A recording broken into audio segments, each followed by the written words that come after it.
this game, just dial *439#, select option 2, and just play as many times as possible. It doesn't even cost much. So play as many times as possible, and by the end of this show, you could be one of our lucky winners to receive 1,000 Ghana cedis. In fact, we're looking for 3 winners this morning. So don't slack. Make sure you play as many times as possible. But also just a reminder that this morning we're streaming live on Facebook at TV3 Ghana, and you get real-time comments and opinions and questions being shared while you watch us on Facebook. So why not hop on to Facebook at this point so you can also share your thoughts and opinions. The pages at TV3 Ghana, and remember to add the hashtag TV3 New Day. You can also find us on X and on Instagram at TV3 New Day. I mean, if you choose to remain on TV, we're grateful. We're also on DSTV, channel 279. And quite a packed morning, a lot to digest this morning. But we'll be talking about the Komenda Sugar Factory and the fact that, you know, there's a Farmers Association in Komenda who are threatening a lot of things. In fact, they're not happy with the fact that a new company has come on board as a strategic investor to take over the Komenda Sugar Factory. And so we'll tell you more about that and why they insist that they're going to go on that strike and demonstration if government does not pull away from this deal. And also, we'll be talking about the domestic debt restructuring program. Just yesterday, the finance minister was speaking, and he's apologized to Ghanaians for what he describes as the untold hardship that was brought upon us by the domestic debt exchange program. But he insists that they didn't have a choice. It was part of the requirements if they needed funding from the IMF to support our economy, and that is why they went ahead with the DDEP. And so he apologizes and he hopes that Ghanaians forgive them. Well, in the studios this morning, Mr. Solomon Owusu is back. He's the senior communicator for Movement for Change. Good morning. Good morning, Bella. 24 hours and counting, oh? Yes. It's good to see you. How are you doing? I'm doing great. Greetings from my flag bearer, Mr. Alan Chomate, to you and your cherished viewers. Thank you very much. Brother, you are here to introduce.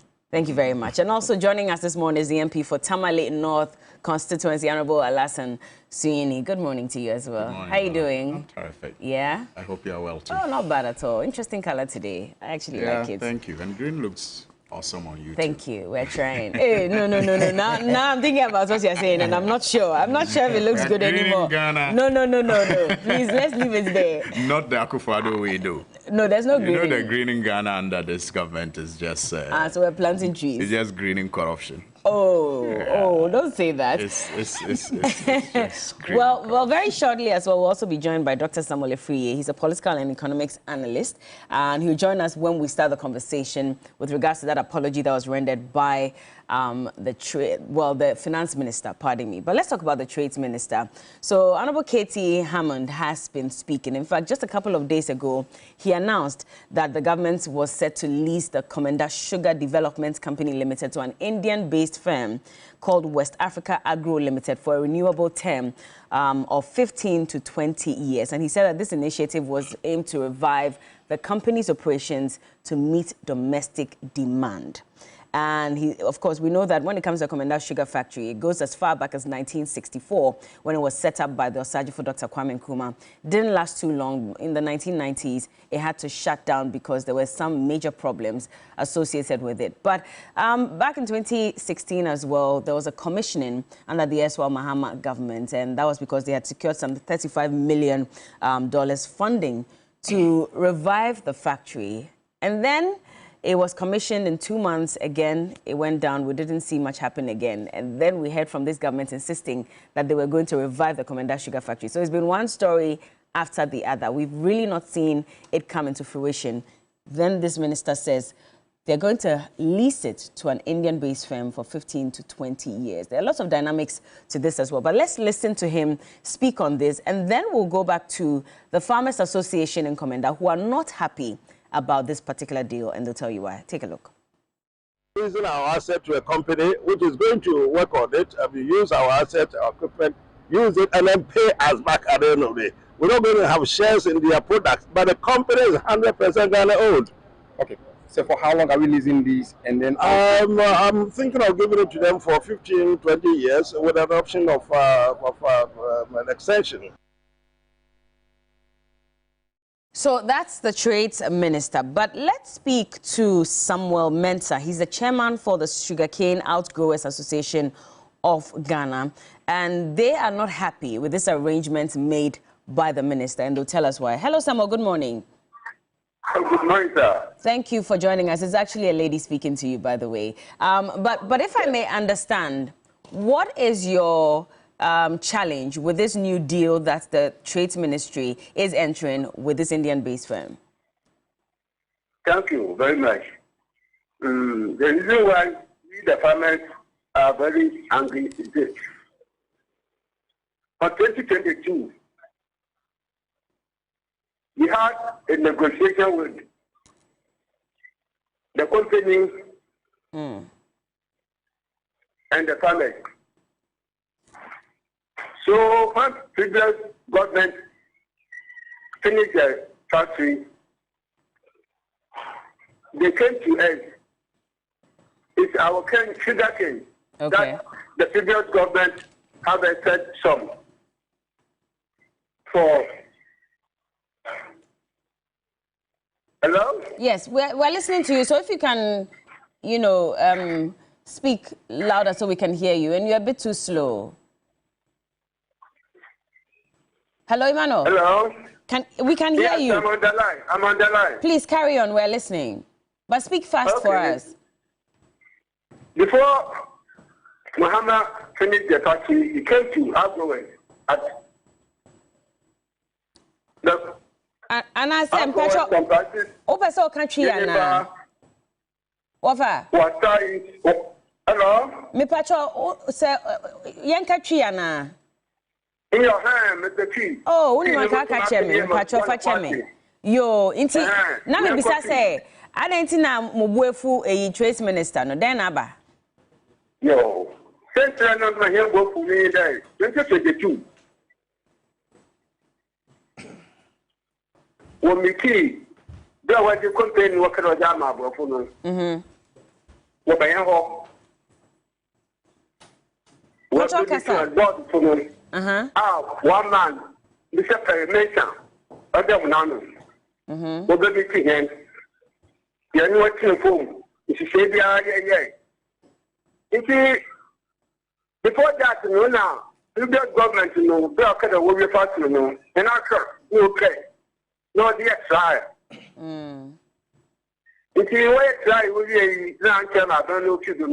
The map and current government is so for days. No, but I've been meeting there. She's a Komenda Sugar Factory, but yeah, I sure. You see, the man, your mom wasn't now, you're not so yet. Obiswa Pedro Diaso, maybe, someone say, no, so you are so maybe.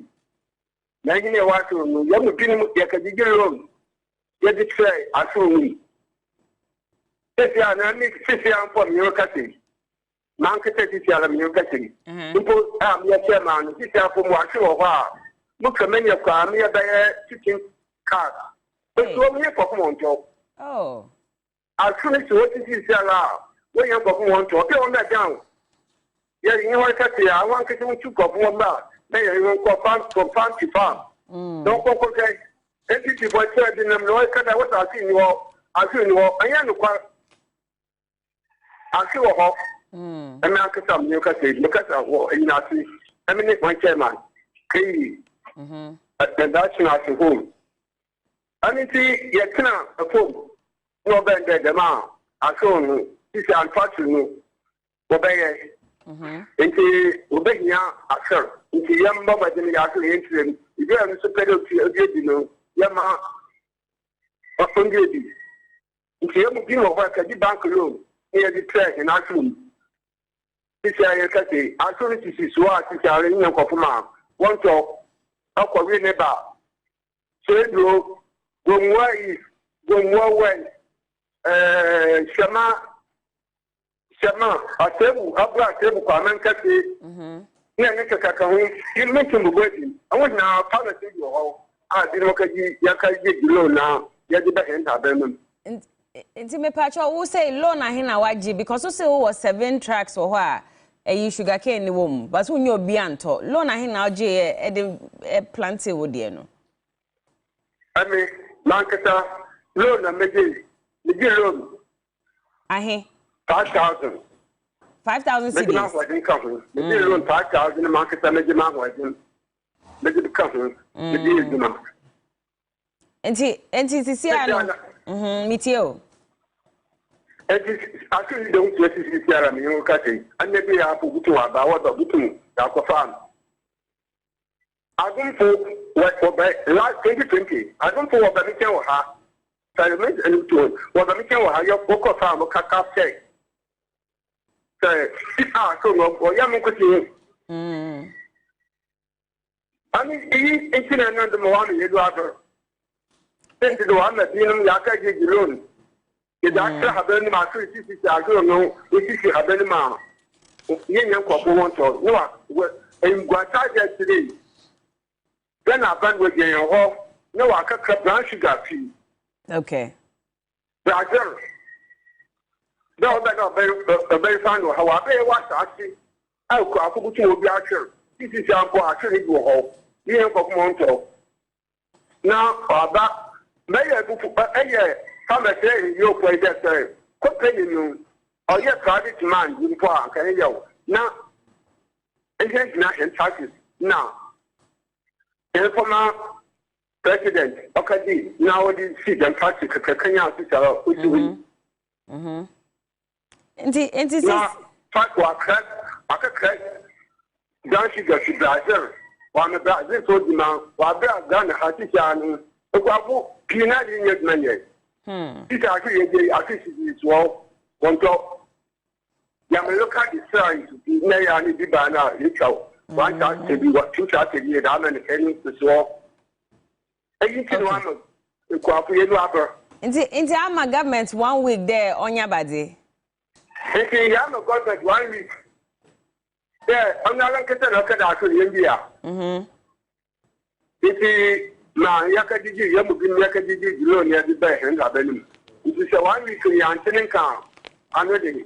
A Kodara, Yanamba, Yabama, the whole gun of Becky and Canon, Yabafado. Yo, Martin, Pocho, Sebibinia, you refer back, but that's somewhat meant, he's the chairman of the Sugarcane Outgrowers Association of Ghana. That was some elective fancy, but I'll try and just summarize it. I even struggled to get majority of it. But basically, all he's saying is that, you know, there was an agreement for them to grow some sugarcane to supply to the Komenda Sugar Factory at the time when it had been revived, you know, or it was being recommissioned. And so they went ahead to take loans to grow the sugarcane. In fact, for him personally, he took about 5,000 Ghana cedis as loan and invested his own personal money as well to grow the sugarcane. And then now they're hearing that government has agreed on a deal with an Indian-based company. And per what the trade minister had said, so this company has been in existence in Ghana, we're told, for the last 7 years. And what they do is they import, you know, sugar to refine here and sell.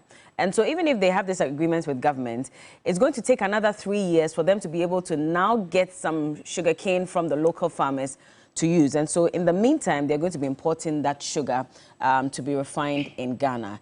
And he doesn't understand why that's happening, because they have enough sugar to provide to the company that's taking over the Komenda Sugar Factory. And so that's the concern. And good morning to all of you who are watching us on Facebook. Money, I know you're very passionate about this topic. I've seen your messages. And to all of you as well, keep your messages coming. We'll get into that shortly. And he says that the government has also imported tons of brown sugar from Brazil for this new company to refine into white sugar, while their sugar canes are just rotting away and people are not buying. Thank you so much for that explanation as well. But I'll start off with you. I don't know what you make of this. Well, thank you very much. I mean, Mr. Mensah and his group, that's the outgrowers, have a point. If you have invested time, resources, and energy in farming sugar cane with the hope that it will be purchased by the sugar factory, then it's a source of concern. But then I also want us to go beyond what he's saying to actually establish whether or not the amount of sugar cane that they have is able to feed this factory, and also whether or not the sugar cane that they have is suitable for sugar production, because that seems to be the bone of contention. I've listened to varied opinion. I'm not an expert in sugar production, but I hear experts say that the kind of sugarcane that they are growing is not suitable for the factory. But Bella, the point is that we must ask ourselves why since 1964 this company seemed not to be operating at its full capacity. Kwame Nkrumah established it, operated for some time. They shut down operations. They reopened the factory. It was shut down under Rawlings. And then former President John Mahama also commissioned it on the 30th of May 2016. And just after 2 months, it was shut down again. Yeah. So what is the fundamental problem that is bedeviling this company? My own flag bearer, you'd remember, was the former Trade and Industry Minister that received a lot of flags during our internal primaries when I was with the MPP concerning the very issues that he was trying to deal with comprehensively. What did he do when he took over as a minister? First of all, he commissioned a comprehensive audit into the whole activity of the factory to know where the problems were. As it came out, some of the machines that were supposed to be installed prior to commission, i.e. the crushing plant and the vertical and horizontal crystallizers, were not in place. That was how come the company could not operate after commissioning. So then they engaged a strategic partner to partner the government so that they deal with this whole issue comprehensively. Unfortunately, along the way, there was COVID that blocked travels in and through. And so the investor that was supposed to deal with government halted all the activities. After that, he insisted that they complete the factory on time so that production will commence.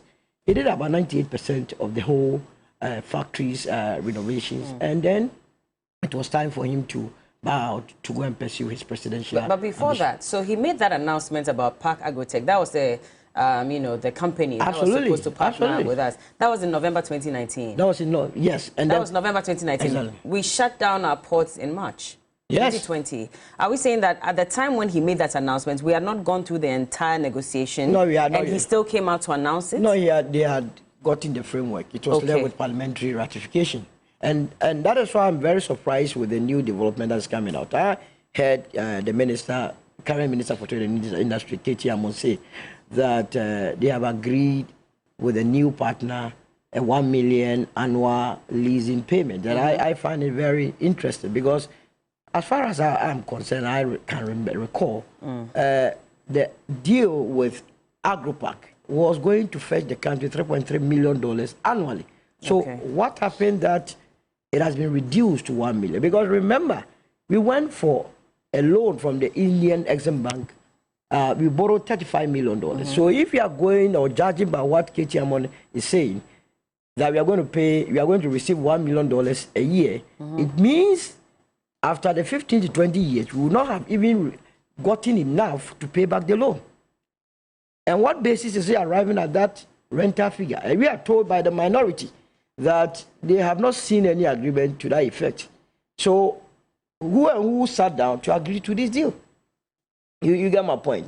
Again, I listened to him and he is treating this whole business as though it is his own.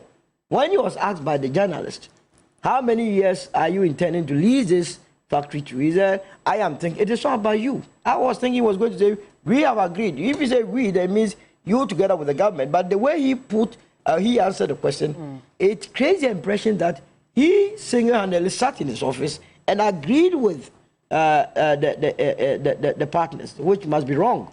So we need to go into it. I am happy that Parliament is insisting that the leasing agreement is brought to it, so that they go through it. Then we as Ghanaians will know what the details of this whole arrangement is. Then we can make a proper determination. But in terms of the importance of the factory, you and I know that we import so much sugar into this country.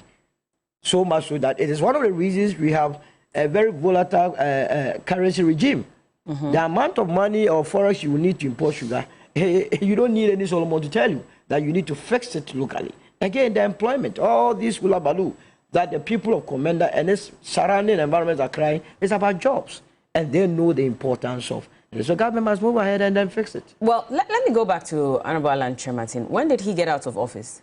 January 2023. January 2023. Yes. Now, he did mention that after COVID, which was in 2020, we were going to get back to the deal and ensure that the Komenda Sugar Factory happens. As of June 3rd, 2020, it still had not started. No, but remember, he was in office from 2020 up until 2023 when he went out. Remember. So between that period when he announced, which was 2019 and 2023, you're telling me that all you're waiting for was ratification from Parliament, and it took 3 years, and he couldn't do it and left office? Things happened. What happened? Remember, in December of 2022, either November or December of 2022, 2 test runs were conducted on the factory. That was when it was declared that it was 98% complete. In fact, you can ask the people of Komenda whether or not they saw white sugar coming out of the factory.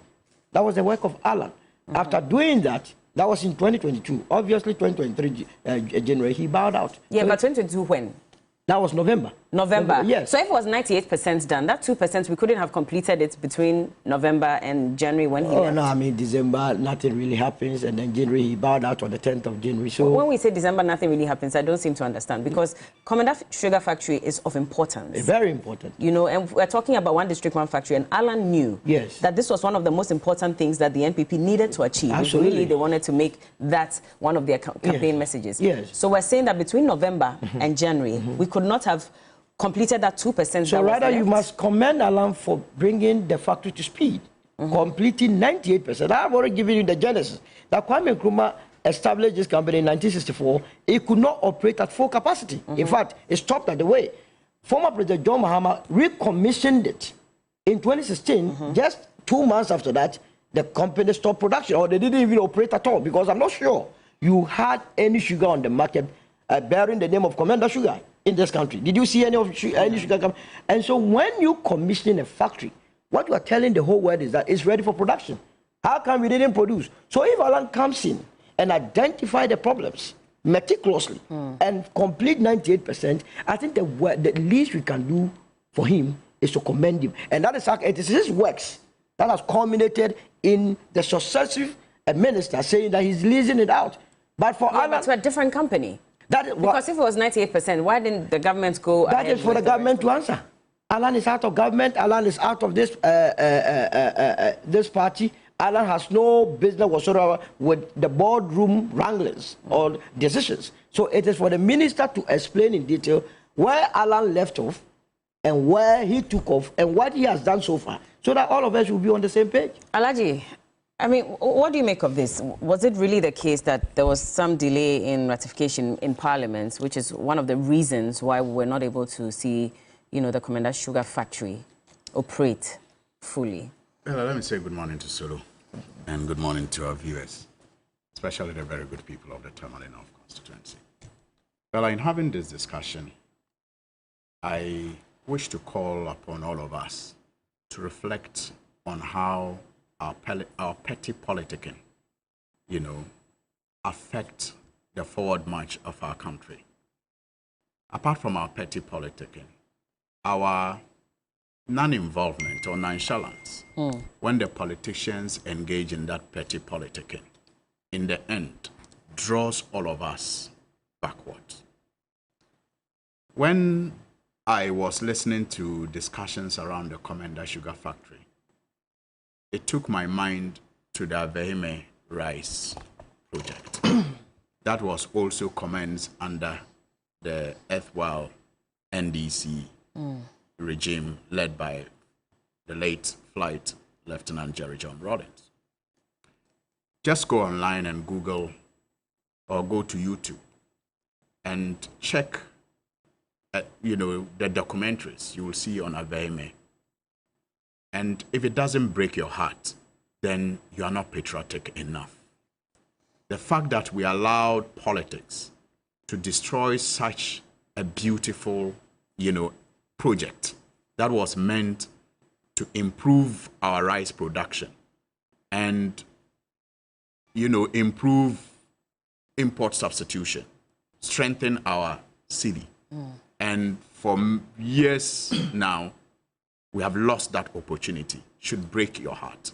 Just because when the new government took over in 2001 after Jerry Rawlings, the focus was to make a point with how the previous government was bad.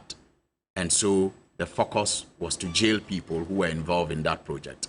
In the process, that beautiful project that would have improved rice production and improved the strength of our cedi and also lead to import substitution has gone to waste.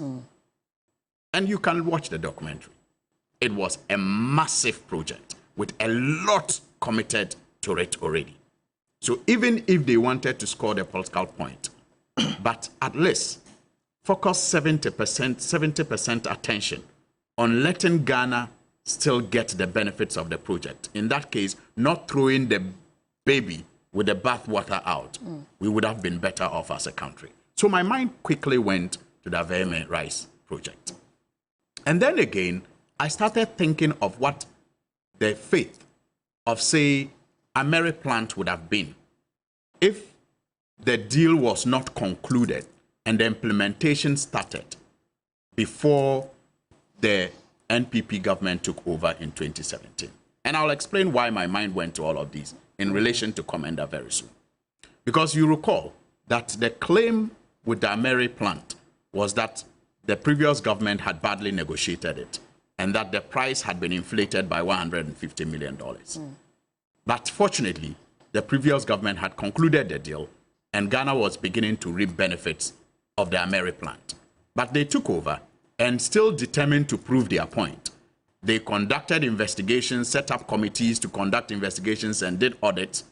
And guess what, Bella? When they came with their proposal to renegotiate the deal, they brought an inflated deal.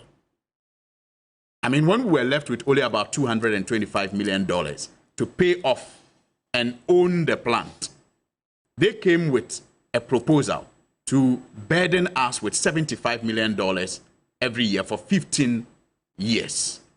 When we're just to pay off the 225 and own it, they wanted to burden us with another debt of about $1.12 billion for 15 years. So if we had taken their deal, we would not have owned Ameri like we own it today. And we would not have had the pleasure of transporting it from Accra now to Kumasi and holding, fanfare over it. Okay, let's connect it to... Yes, and you see, we would have lost that opportunity. It is the same thing with Komenda. Because Komenda was commissioned in 2016. The test run was done. And what is the purpose of a test run? It's to ensure that if there are faults with the project, then you correct it and go full throttle. That's the purpose of a test run. Okay. So you did, the previous government installed this, did a test run. And mind you, it was, we're told, supposed to be a 10-key project. It was supposed to also be, what was it, the phrase used at the time? Reverse integration. Okay. So you were supposed to commission the factory, start operating, and that will encourage more people to begin to grow sugarcane to feed the factory. Now, the NPP's argument at the time was that we should have rather grown the sugarcane before putting up the factory. The NDC's argument was that, look, you need the factory to stimulate the growth of sugarcane. And apart from that, land was also acquired. About 150 acres land was acquired to grow sugarcane to feed the factory and also to cultivate outgrower farmers that will grow to feed the factory. So the plant was done, the test run was done, and the nursery had been prepared to grow sugarcane in the 150 acres. Bella, it will shock you. When they took over in 2017, the first thing they did was to do an audit. Rightly so, no?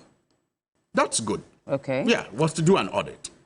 In their own audit, they admitted that it was propaganda that the factory didn't operate during the test run. In the report? In the report. Because the report actually... I've read the reports. I didn't see anywhere that said it was propaganda. Well, they didn't have to say so, but at least they admitted in the report that there was a test run and that about 5,000 metric tons of sugarcane was procured for the test run.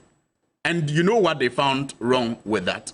That there were no way bills provided for the purchase of the 500 metric tons. Yeah, well, that wasn't the only... I'm coming. Okay, I'm still talking. Because I have it here, so yes, I just wanted to read I'm happy you have it. You can make references to it. Okay. And that the 500 metric tons should have produced about 9,000 bags of sugar in the test run. That it should have produced about 9,000 bags of sugar during the test run.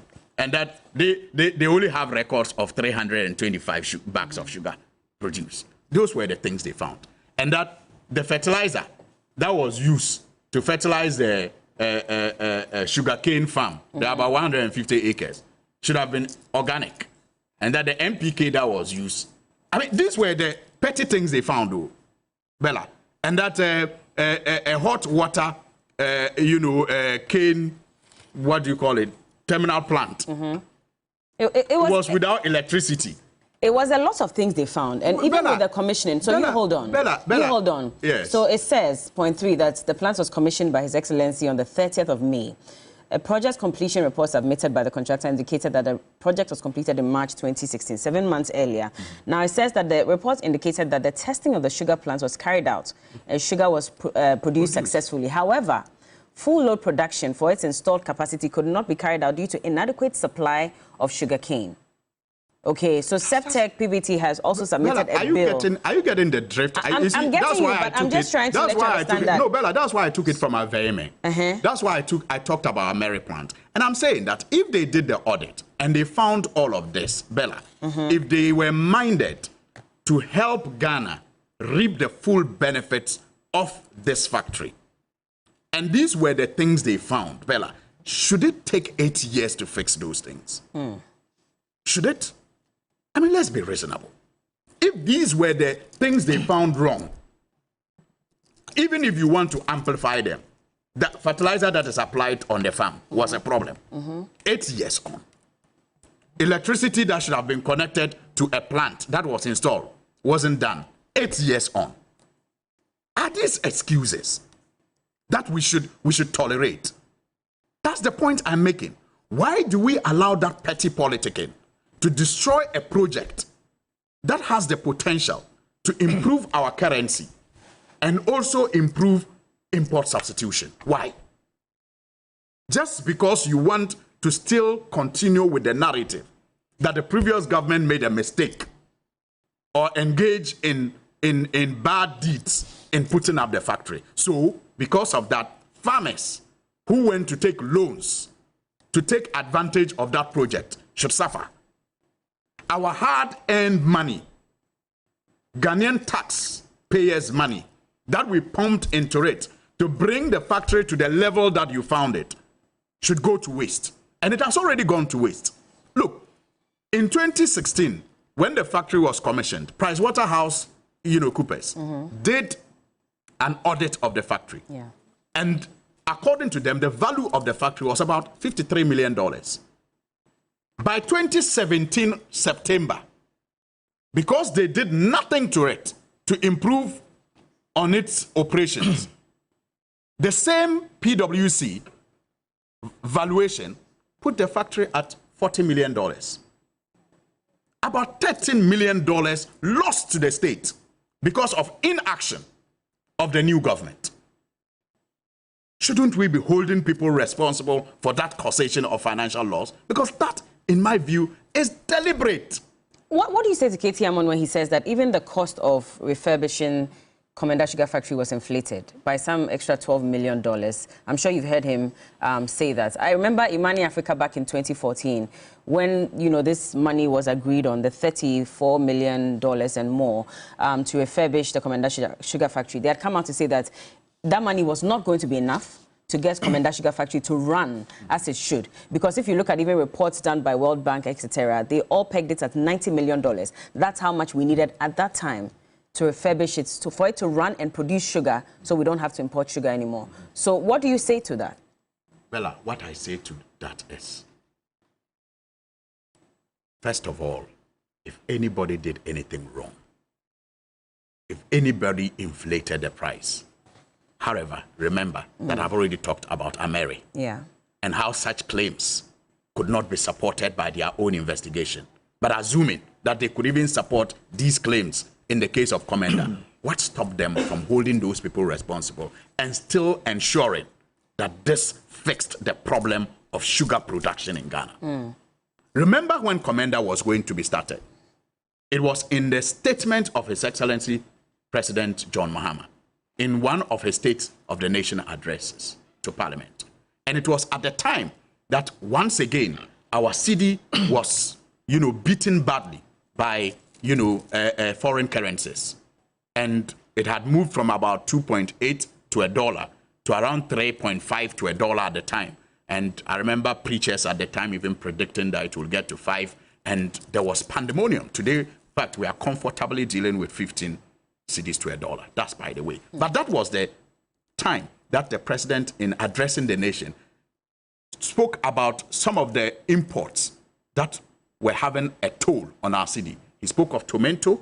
He talked about sugar. So it was not like, a project that was not well thought through. It was thought of as a solution to dealing with our currency challenges. Okay. So he talked about sugar and tomato, and I think poultry. And then he set out after that statement to deal with these challenges. And that is how come, a policy was introduced to regulate how much chicken could be brought into this country and support given to poultry farmers. It is on record. I mean, I remember many embassies at the time fought even our government for the quota that was given. You needed to apply and you needed to source some of the poultry. You needed to show evidence of sourcing about 60% of the poultry locally before you were even given the chance to bring in the rest. Okay. And that was to improve poultry. And then the issue of sugar was Komenda. The answer to the sugar was Komenda. So fast forward. Now let me tell you. We have the minister saying that a deal has been agreed on. That is just. What's the challenge with minorities? That is just too late. Too little, too late. And for me, I think that it is just another way of getting busy with it and getting, corrupt deals under the table and pretending to be doing something. I don't want to be very direct, but people know what I'm talking about. It's just to engage people and feel important and get paid. Look, in 2017, I'm happy you have the report. And if you allow me, they, after their audit, outlined a way forward. Yeah. Bella, they outlined a way forward. For example, they said a complete contract with Ceftec, that they should ensure that the remaining parts of the plant that were identified through the technical audit are installed, and that ensure that a test and trial runs are executed thoroughly from crashing. And it goes on. Then they talked about activities to undertake from 0 to 12 months. That was 2017. And those activities are listed. Institute a board of directors, harvest and dispose ratoon canes on the 14 hectares, maintain 34 hectares of plant cane, harvest and plant 48 hectares of sugar cane. These were activities to be undertaken 0 to 12 months. Have they done all of that? Now, they went on to even propose a board that was to be that was to have representation from the ministry. Yeah. You had Honorable Roberta Humka-Lindsay, the private sector. You had Douglas Mensah. You had renowned certified. They proposed all of these things, and the board was also to do certain things. Bella, this was 2017. We are in 2024. We are in 2024, and we still don't have sugar from that factory. Farmers who took loans and started farms to take advantage of the installation of that factory are complaining of losses. The value of the factory has reduced from about $53 million to less than $40 million as we speak. Now look at the back and forth. According to Solomon, the former minister got a deal of $3 million annually. This one is telling us $1 million annually. These are a bunch of, I don't want to say ignoramus, but that is what comes to mind.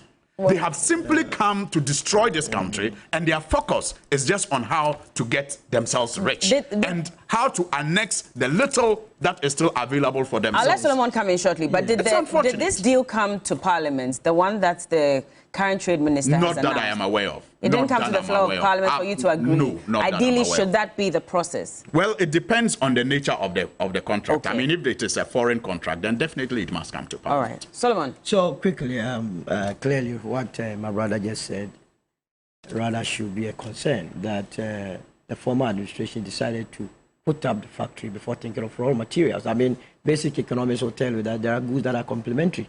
You cannot tell me you are putting up a factory without thinking about the raw material that will be used to feed the factory. And that was one of the problems. You see, that you again, are still going on. I just remember the phrase I called. It is practice. It is practice industrialization. It is called backward integration. Forget about the terminology. Acceptable. So forget about the terminology, my brother. Listen, the truth of the matter is that the very petty politics we have been doing is what they did in 2016. Oh my God. Their own report suggested to them. There is a report that states or identifies areas in this country that are suitable for sugarcane factories. And they are in the know. In fact, in 2013, former President John Mahama himself, knowing this fact, said that he was going to set up a sugar factory in Sablugu. Because the report says that in Ghana, the most suitable place to site a sugar factory is Sablugu. Why did he refuse this report? Refuse it in what sense? Refuse it in the sense that he decided to go for a loan. Hold on, Alaji. Let Solomon make these points, then you come in. The point is that... I'm shocked at you. What are you shocked at? Solomon, No, do you know Sablugu and Komenda? Alaji, hold on. I'll let you come in. Me, Alaji. I have already stated my point that I am not an expert in sugar. You are saying he rejected this report. He himself How? went for a loan, $35 million, and had a report that said that in Ghana, if you want to site a sugar factory, Sablugu is more suitable than any other place. Yet he decided to still send the money back to Komenda and commission a factory. That was no operation. But there was already a sugar factory there. Yeah. Does it not make sense that you go and refurbish what's already been put up? But the point is that you should have looked at the history. This is a factory commissioned by Dr. Kwame Nkrumah that stopped production along the way. We recommissioned it, stopped production. So you should have gone into why we are unable to operate that company, that factory. Then we should be asking you as well, and Honorable Alan. Why is it that even after when he was in office, it still could not run? No, but the point is that when Alan came, that is why I am very surprised at his determination of matters here. When Alan came, the factory was not running. Let's get it straight. And when he left, it wasn't running? After a test No, I'm coming. Okay. No, it wasn't a test run. It was commissioned. When we commission a project, it is no more a test run matter. I mean, you can assist us with this debate. That when you tell me that this factory is commissioned, what you are telling me is that it's ready for production. Why was it shut down again? It wasn't running. And I am very happy that he referred to the audit. The audit said there were certain components of the factory that were absent. Yeah. So how was Alan going to run without getting those parts fixed?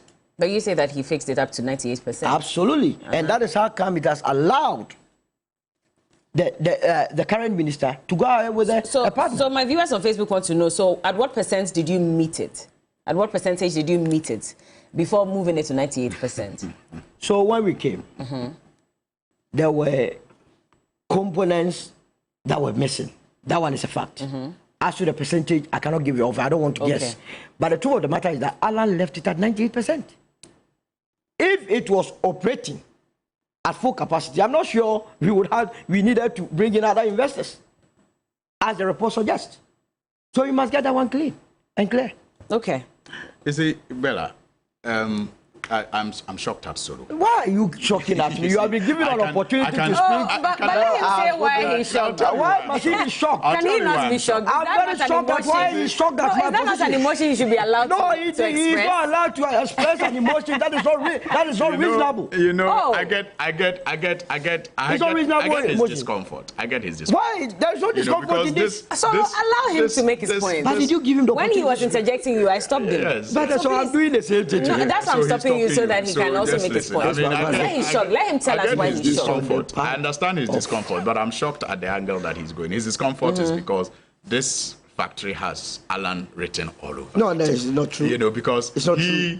He was trade minister and had a responsibility to continue what the NPP inherited from the NDC, and so he's uncomfortable that this is the story. But I don't fully blame Alan. Sometimes you see, sometimes it's about the focus of the government. It's the interest of the government, and for all you know, they were more interested in finding faults with the project than committing resources to his ministry to getting it run. And if the Minister of Finance at the time, who was President's cousin, was not really interested in getting the factory run, Alan could have done all the things that he may have been willing to do, but would not have enjoyed the support of the finance minister. So I get his discomfort, but he must understand it's not Alan that is on trial here. Okay. It is the incompetent and dishonest and clueless New Patriotic Party that is on trial here. That has wasted our time for the last 7 years, as far as this and many others are concerned. And he talks about a problem with setting up the factory before starting briefly, so we can farm. move on to our next Clearly, topic. there's evidence that there's evidence, Bella. There's evidence that the farm was procured. I mean, the farm was acquired, and that it was available, and the nursery had been started. It's okay. Apart from that, that's why I was asking him if he knows Komenda and Savelugu. Look. Savelugu is my matrilineal hometown. Yes. Solomon. I partly grew up in Savelugu, Bella. But trust me, I've never seen sugarcane in Savelugu. But when you go to Komenda, you will find sugarcane farms. So was there ever a report that indicated that Savelugu I don't know about better... it, but you see, if there was such a report, it will be about maybe the soil quality and how it can support production. Okay. But I'm telling you that we're all taught basic economics in school, and you cite a factory near to source of raw material. And I'm telling you that apart from the existing factory at Komenda, if you actually go to Komenda, you will find sugarcane.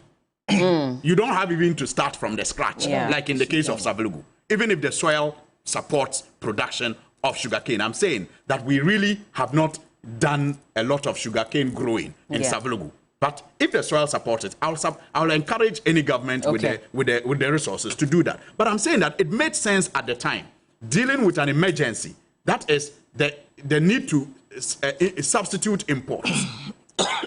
You go and revamp an existing factory in an area where sugarcane growing is already known. It's only commonsensical to do that. And he talks about if you commission a project, then it starts operation. Really? I mean, only recently. I don't want. That's not how it works. I don't want to. That is how. That's not how it works. That is how. There's no written law anywhere that when you commission a project, it immediately starts full operation. It was a test run that was used for the commissioning. And I'm just giving a recent example, Bella. The Kumasi, even though they refused to commission the better Terminal 3, Kumasi Airport is a beautiful one, but you all know that Terminal 3 it doesn't make it right. I'm saying that they commissioned Kumasi Airport, but what happened after the commission? Let's move on and sometimes move you commission and you detect certain things, and then you fix it. Let's move on to our next topic, and we have a third guest joining us this morning, Dr. Samuel Efuye. He's a political and economics analyst. Thank you so much for joining us, sir. I hope you're well. Yeah, good morning, my dear Bella. Thank you so much. Good morning to Honorable Tumini and also Solomon Owusu. All right. Well, we're moving into our second topic now, and that's on the back of the finance minister yesterday apologizing to Ghanaians to forgive the NPP for bringing upon them domestic debt exchange program and all the untold hardship that we've experienced in the last number of years. In fact, he says that if you deduce from what he's saying, it's really not the fault of the NPP that domestic debt exchange program came. They didn't have a choice. The IMF insisted that it was one of the requirements if they wanted some funding from them. But regardless, he says, forgive the NPP. How do you process this information? Yes, thank you. Listen to the Honorable Minister for Finance and the apology. I don't know what kind of description that we can give to the apology, whether it's a remorse apology, whether it's a regret apology or IMF apology in any way. It seems that even the justification of the apology, which is based on IMF condition, is something that we cannot delink from whatever he's saying. In an apology, when you come out of an apology, especially the remorse one, is when you tend to realize that your actions has made a negative effect on people or some group of people. So you come out to ask for forgiveness or you ask for an apology. But as he explained, he tends to justify why it happened. And what happened for us to go to the IMF is also an issue. That was what happened. What happened for us to go to the IMF? It was due to debt. So if debt led us to, for us to, and as we were going for the IMF, we had these conditions. And these conditions is what is making our domestic debt issue becoming so hard on the citizens and those who have invested. And seriously, I didn't know when that this apology, because I remember, I think 2022, the then minister also apologized to Ghanaians, I think in Parliament, of the hardship. He was talking about the hardship in general. Yeah. But the current minister is pressing on the debt, domestic debt, that is having an effect. And you know, Bella, the effect of these things that has happened to most of our, especially the retirees, you know, and that has been a serious effect. Maybe some people might have died from these kind of effect, or let's say the issue. And now apologizing is some way. And I think that it's hard time our leaders that we have been giving them the responsibility tend to explain things and makes the necessary adjustment rather than trying to ask for forgiveness and apology at the end of the day, which might not, if there's a matter of death, we cannot bring those people that are dead back to life. And that is what we are looking at. And that's what I'm saying. I don't know whether it's an economic apology or it is what do we call it, a remorse apology. And that should be one thing that we need to look at. You don't sense it that this is genuine?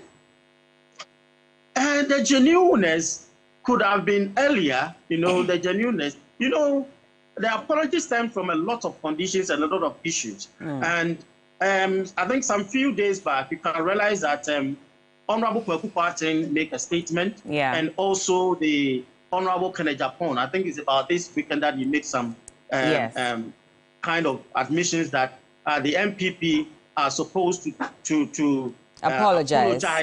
Yes, to the past. And I think this could have been done. And I think now going for the elections, there's no need for justifications and explanations. Whatever has happened till now, it behoves on the current government to accept it and apologize and explain to people why these things happen. And that is what I think Ken and Honorable Kweku Kwarteng has realized, that I think it's getting too late and they have to take the humble part. All right. Kindly hold on for me. Let me come to Solomon. Will this apology make any difference, really? First of all, what is he apologizing for? I mean, to apologize is to admit that you have done something wrong. You have committed a crime. So he should do us the good honest by explaining to us the extent to which they have committed crime against this country. And Bella, the truth of the matter is that when you go and commit a crime, say when you go and steal, and you go to court and apologize, it does not lie in you apologizing your mouth to say that once I've apologized, you must be let go of the hook. So now that they have apologized, it is for the good people of this country to pronounce the punishment for the apology. Because when you commit a crime, you have to be punished for that. What is the punishment for committing crime in this instance? Why do you describe this as crime? It's a crime. But why is he apologizing? For the domestic debt exchange? Not just the domestic debt exchange. Okay. The actions and inactions of the former finance minister, together with the head of the economic management team, Dr. Baumia, and the governor of the Bank of Ghana, is what is on trial here. Okay. Now, as a result of their actions and inactions, close to 1 million people are poor in Ashanti region. Close to 900,000 people are poor in the northern region. The domestic debt exchange program that he was referring to has led to a lot of our pensioners who willingly loan their monies to the government dead. So are you apologizing? And after apologizing, go and sit down or what? I believe after apologizing, he should have told the whole country that because of this, our government is going out of power. Clearly, he has given up. And he was not put there as a finance minister to be apologized. In the first instance, during the mid-year budget review, he came to do what? Empathize and sympathize with this. Mr. Finance Minister, for Christ's sake, You were not put there to empathize and sympathize with the Ghanaians. Neither are you there to apologize. You are there to fix the mess. But he says he's fixing it. But in the meantime... What are we fixing? In the meantime, in fact, you've heard some government officials even give him that accolade, that he's done quite a good job so far. No, what has he done? First of all, he is praising himself for the fact that he has been able to reduce inflation from 54% to 22.8%. Who took us to 54%? It's not the same government. Okay. You took over from a government that was doing inflation at 17.4% and meticulously took us to 54%. So for you to praise yourself, it means you must bring inflation below 17% for us to say that you have done better than the previous government. As of the time we were taking over, policy rate was at 25%. As we speak, policy rate is at 29%. At the time we were taking over, the CD to the dollar was 1:4.2. As we speak, it's 1 to almost 16 cedis. At the time we were taking over, a gallon of diesel was going around 14 cedis. As we speak, it is nearing 90 cedis. So what are you, as it were, praising yourself with? And let me say that, you see, the finance minister must know that people are suffering. Indeed, there is extreme hardship in the system. So if you have seen, and I call this the Kwaku Kwarteng's model of campaigning, they are not remorseful in this whole thing. It's a deliberate strategy just to win your minds and hearts so that you go and vote for the New Patriotic Party, which must be resisted. Why am I saying so? You are attributing these whole problems to the IMF. Is that the case? Yeah, that's what he said. Now, let's go into the staff level agreement. If you have a copy here. In the staff level agreement that Ghana reached with the IMF tells the country in no uncertain terms that the policy or the program that we are implementing was given to them by the government of Ghana. And guess what? Those that led our discussions, the discussions on behalf of the country, it was led by the vice president, who happens to be the head of the economic management team, amply supported by the finance minister of all, that is Kenneth Foriata, and chaired on by the governor of Bank of Ghana. So if you are giving them this program, that we're going to do domestic debt exchange program, we're going to increase taxes. Mind you, when the IMF was saying that our problems today has to do with the external shocks, they also added that there were pre-existing fiscal and debt vulnerabilities, and that we had overborrowed. At all material time, we knew the level of borrowing. What did we do with the amount of money we borrowed that we couldn't get dividend to pay those that had loaned money to the country?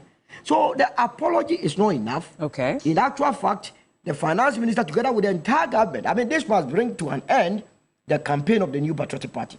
This should end it. This should end it. I mean, he has ended the campaign. He, together with Kenneth Japan and all the Kwaku Kwarteng, that have come to show that indeed they did not serve the people of this country, must rather end the campaign.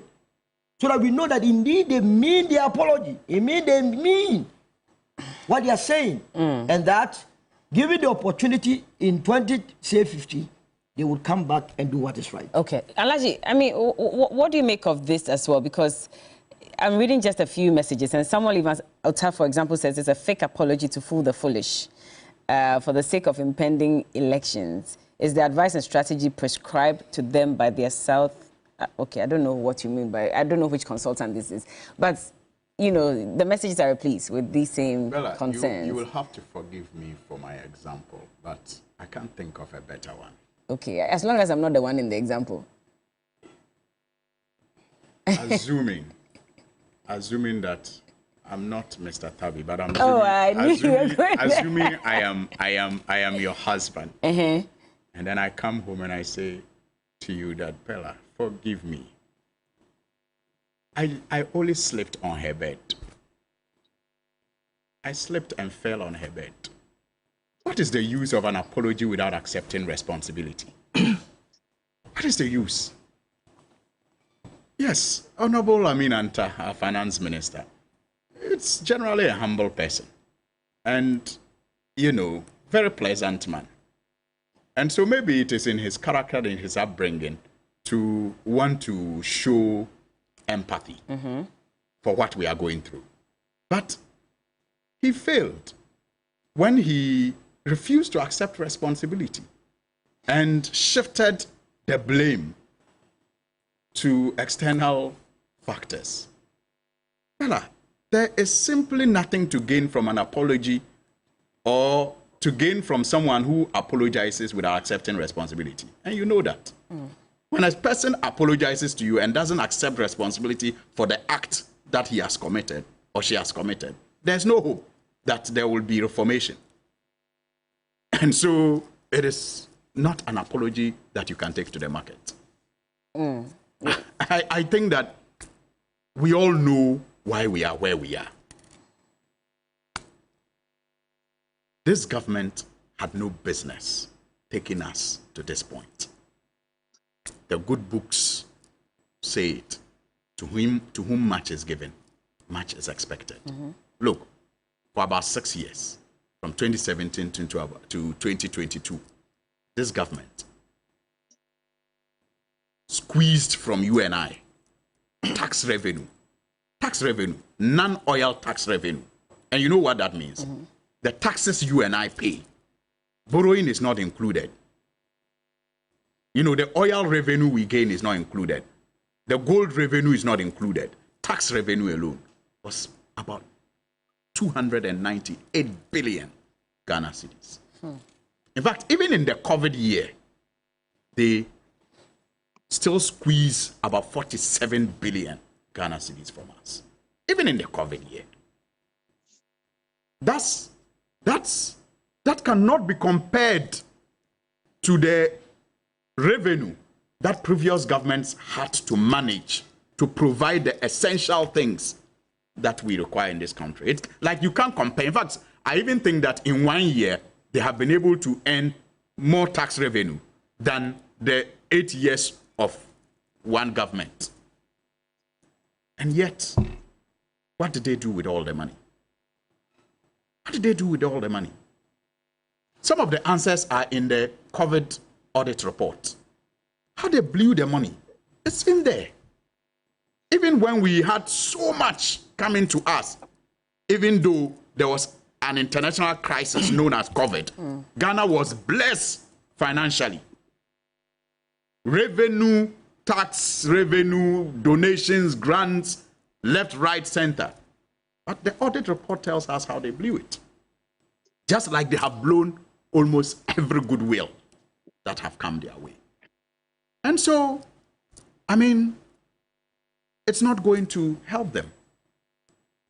People are suffering, Bella. It is not politics. People are suffering. The other day, I picked an Uber. And it was being driven by a former branch bank manager.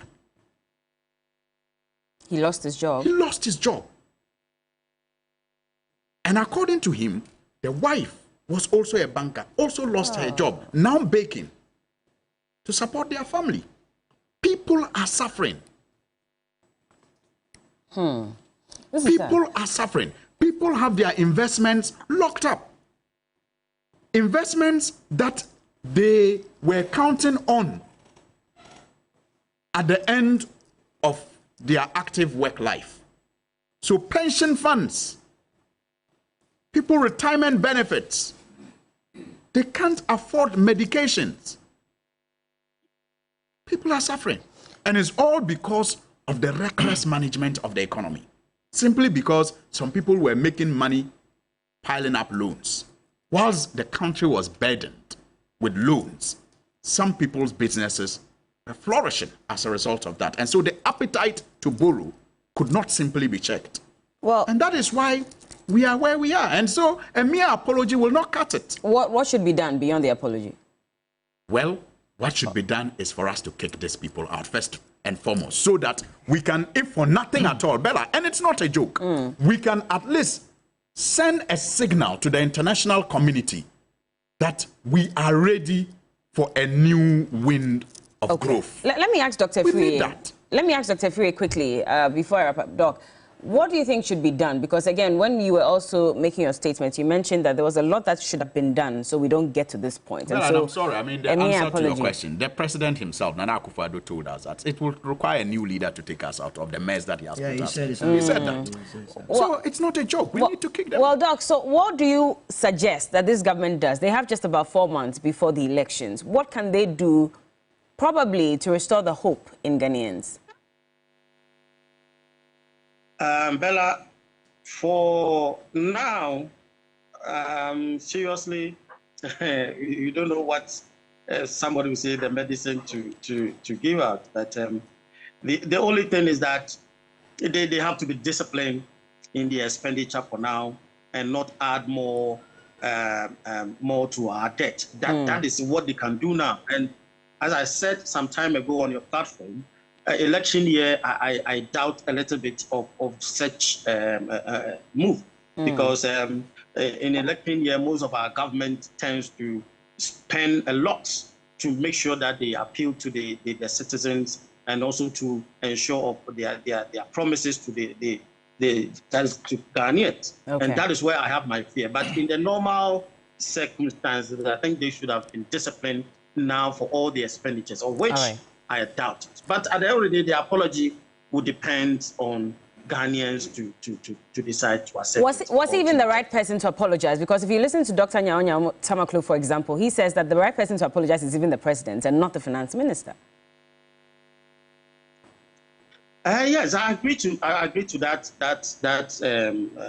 assertion that because the president is the main leader, and I think you remember that President Kufuor made some concession to some of the thoughts that was in opposition and coming to government. So I believe that the president could have been the best person so that Ghanaians, we talk about the value of your apology depends on the one that carries the apology. And that is where the weight and what Ghanaians will accept. So I think the president will be the best person to convey this one to all of us. All right. I have to go, but just quickly, should the president apologize?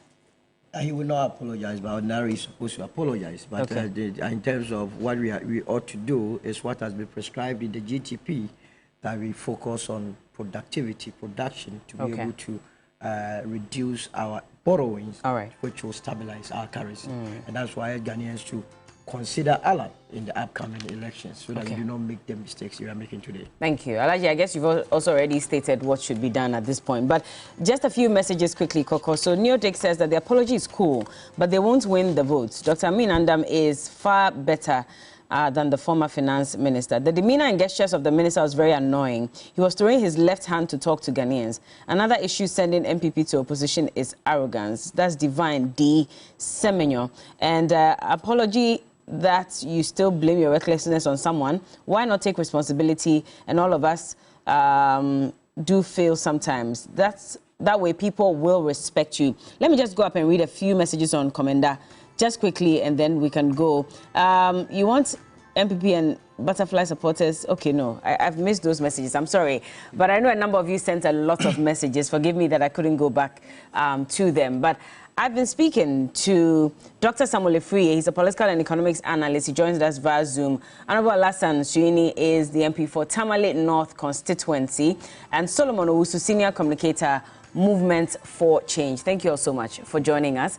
And well, let's hope that for some reason the Komenda Sugar Factory will come back to life some way, somehow, so we can start producing our own sugar, because we've been importing sugar worth $200 million annually. That's a big problem. But step into the world of Dewa 539 for your chance to win big with Dewa Direct and Dewa Chop Money. With Dewa Direct, dial *446#. Pick 1 to 39 and win 20 times, 40 times, or 400 times your stake, and win cash every evening at 7 p.m. and on Sundays at 6 p.m. Early birds love Dewa Chop Money. At 10 a.m., dial *446#. Choose 1 to 39 and win 20 times, 40 times, or 400 times your stake. Now play at dewa-nla.com or dial *446#. And if you need help, please call these numbers: 055-6259-249, 053-24 79879. We have Community Manifesto, and this morning, let me quickly check where Papa Ro is going today. So Papa Ro is going to come to us. Oh, I missed that message. I'm trying to list Botiano, English man from. That's where Roland Walker will be coming to us from with Community Manifesto. But also, we'll be announcing the winners for Cash Out shortly, right after this break. So if you haven't played yet, *439#, select option 2 and play. We'll be right back. Again, thank you very much. Thank you. Keep watching.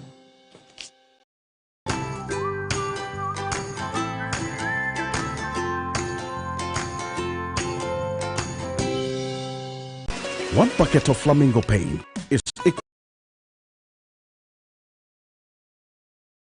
to several buckets of any other paint.